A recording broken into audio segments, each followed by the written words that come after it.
کے دور کا سب سے حساس اور نہایت ہی قابل غور موضوع ہے۔ جیسا کہ آپ حضرات بخوبی جانتے ہیں کہ آج اسی پر اسلام و فوبیا کے اوپر صبح ایک تجویز بھی منظور ہوئی۔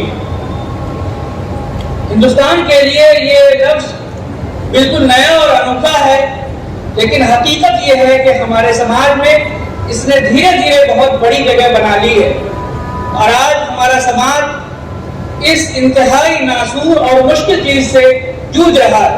اس لیے اس پر خاص طور سے توجہ دیے جانے کی ضرورت ہے۔ تو آپ یہ دیکھیں گے کہ ہندوستانی مسلمانوں کو بااختیار بنانے کے لیے، جیسا کہ تجویز میں بھی آیا ہے، جمعیت علماء نے ایک شعبہ قائم کیا ہے جس کا اختصار جیم ہے، justice and empowerment for Indian justice and development initiative for Indian Muslims, اس کا فل نیم۔ حقیقت میں اس کا مقصد ملک میں بڑھتے ہوئے ہیٹ کرائم اور اسلام و فوبیا کے واقعات کا تدارک اور اس سلسلے میں ریکارڈ جمع کرنا ہے۔ آج تک یہ ہوتا رہا ہے کہ ہمارے ملک میں اس طرح کے واقعات ہوتے رہے ہیں، لیکن جب بھی کسی فورم کے اوپر ہم یہ بات رکھتے ہیں تو یہ سوال ہو جاتا ہے کہ ڈیٹا کہاں ہے۔ لوگ یہ کہتے ہیں کہ ہندوستان میں کوئی واقعہ ہو ہی نہیں رہا، باضابطے اس کا ڈینائی کر دیا جاتا ہے۔ ایسی صورت میں ہم ڈیٹا پیش کرنے سے قاصر ہوتے ہیں اور یہ بہت بڑی مشکل جو ہے ہمارے سامنے پیش آتی ہے۔ ہندوستان میں اور بہت سارے ایسے ادارے ہیں اور بہت ساری اقلیتیں ہیں جنہوں نے اپنے لیے ڈیٹا جمع کیا ہے اور وہ انٹرنیشنل فورم پر اس ڈیٹا کو پیش بھی کرتی ہے، لیکن مسلم اقلیت جو اس ملک کی سب سے بڑی اقلیت ہے وہ اپنا ڈیٹا جمع نہیں کرتی تھی۔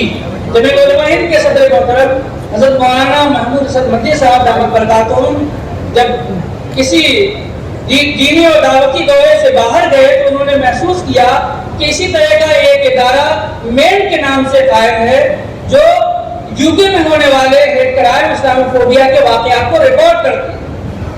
انہوں نے محسوس کیا کہ ہندوستان میں جب امریکی یو ایس اسٹیٹ سیکریٹری جب ہندوستان آئے تو ان کے سامنے کرسچن نے 271 ان کے خلاف، کرسچن کمیونٹی کے خلاف 271 ہوئے واقعات کو انہوں نے پیش کیا، اور وہاں کے یو ایس جو سیکریٹری تھے انہوں نے بھارتی سرکار کے سامنے اپنا دکھ ظاہر کیا، حالانکہ ان کے خلاف صرف 271 واقعات ہوئے تھے۔